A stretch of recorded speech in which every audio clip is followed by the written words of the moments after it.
بسم اللہ الرحمن الرحیم۔ السلام علیکم۔ اکثر لوگوں کو شکایت ہوتی ہے کہ ہم صحیح سے سو نہیں پاتے، رات کو بار بار آنکھ کھل جاتی ہے اور اس وجہ سے ہماری نیند حرام ہوتی ہے۔ ہم میں سے شاید ہی ایسا کوئی ہو جس کی رات کو آنکھ نہ کھلتی ہو، کبھی کسی فکر یا پریشانی کی وجہ سے، اور کبھی رات کو جب کروٹ لی جاتی ہے تو ہماری آنکھ کھل جاتی ہے، یا پھر کبھی برا خواب دیکھنے پر اچانک ہماری آنکھ کھل جاتی ہے۔ لیکن آپ نے کبھی اس چیز کا مشاہدہ کیا ہے کہ رات کو 3 بجے سے لے کر 5 بجے کے درمیان ہماری آنکھ عموماً کھل جاتی ہے اور اس لمحے ہم اچانک جاگ جاتے ہیں۔ یقیناً بہت سے لوگوں کے ساتھ ایسا ہوتا ہوگا، لیکن شاید ہم نے کبھی اس پر غور نہیں کیا ہوگا کہ ایسا کیوں ہوتا ہے۔ تو آج کی اس ویڈیو میں ہم آپ کو یہی بتائیں گے کہ ایسا کیوں ہوتا ہے، کون ہے جو آپ کو اس وقت نیند سے جگاتا ہے، کون سی وہ جگہ جسے آپ رات کے اس محسوس وقت میں جاگ جاتے ہیں، کون اس وقت آپ کو بار بار پکار رہا ہوتا ہے۔ اس کی وجہ اتنی خوبصورت ہے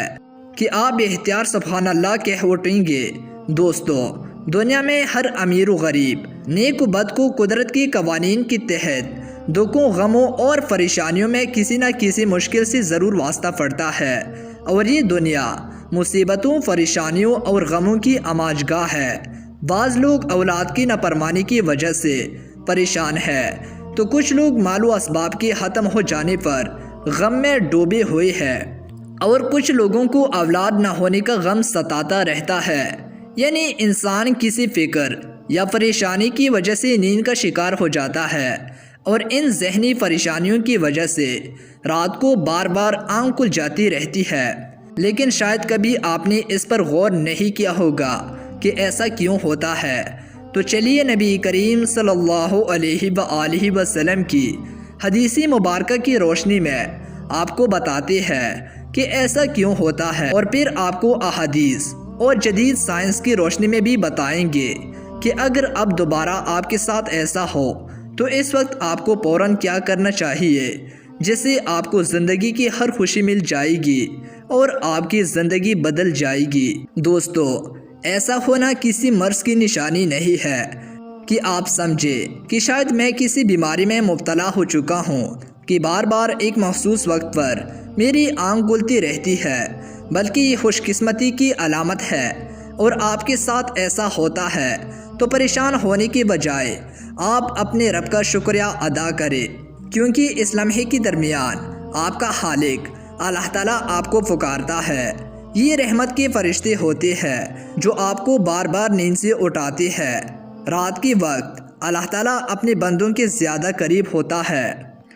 تاکہ وہ ان کے لیے توبہ اور رحمت کے دروازے پوری طرح کھول دے۔ حضرت ابو ہریرہ رضی اللہ عنہ بیان کرتے ہیں کہ رسول اکرم صلی اللہ علیہ وآلہ وسلم نے ارشاد فرمایا، ہمارا پروردگار ہر رات آسمان دنیا پر نزول فرماتا ہے، اور رات کا آخری حصہ باقی رہ جاتا ہے تو وہ آواز دیتا ہے، کون ہے جو مجھ سے دعا کرے، میں اس کی دعا قبول کروں گا، کون ہے جو مجھ سے سوال کرے، میں اس کو اس کی مطالبہ چیز عطا کروں گا، اور کون ہے جو مجھ سے بخشش طلب کرے تو میں اسے بخش دوں گا۔ اسی طرح ایک اور حدیث مبارکہ ہے کہ حضرت ابو سعید خدری اور حضرت ابو ہریرہ رضی اللہ عنہ سے مروی ہے، وہ بیان کرتے ہیں کہ رسول اکرم صلی اللہ علیہ وآلہ وسلم نے فرمایا، اللہ تعالیٰ توقف کرتا ہے جہاں تک کہ 1/3 رات گزر جاتی ہے، تو آسمان دنیا پر نزول فرماتا ہے اور آواز دیتا ہے کہ ہے کوئی مغفرت کا طلبگار، میں اس کی مغفرت کروں، ہے کوئی توبہ کرنے والا، میں اس کی توبہ قبول کروں، حتیٰ کہ فجر طلوع ہو جاتی ہے۔ دوستو، ان دونوں احادیث کا بیان کرنے کا مقصد یہ ہے کہ آپ کو اسی قیمتی وقت کی اہمیت سے آگاہ کرتے چلے کہ یہ وقت کتنی اہمیت کا حامل ہے۔ تو آپ کو چاہیے کہ جب بھی آپ کی آنکھ رات کو کھل جاتی ہے تو آپ کو اس وقت اٹھنا چاہیے اور اللہ تعالیٰ سے اپنے لیے دعا مانگنا چاہیے۔ اللہ تعالیٰ سے دعا کرتے ہیں کہ اللہ تعالیٰ ہمیں عمل صالح کی توفیق عطا فرمائے۔ اللہ تعالیٰ آپ سب کا حامی و ناصر۔ والسلام۔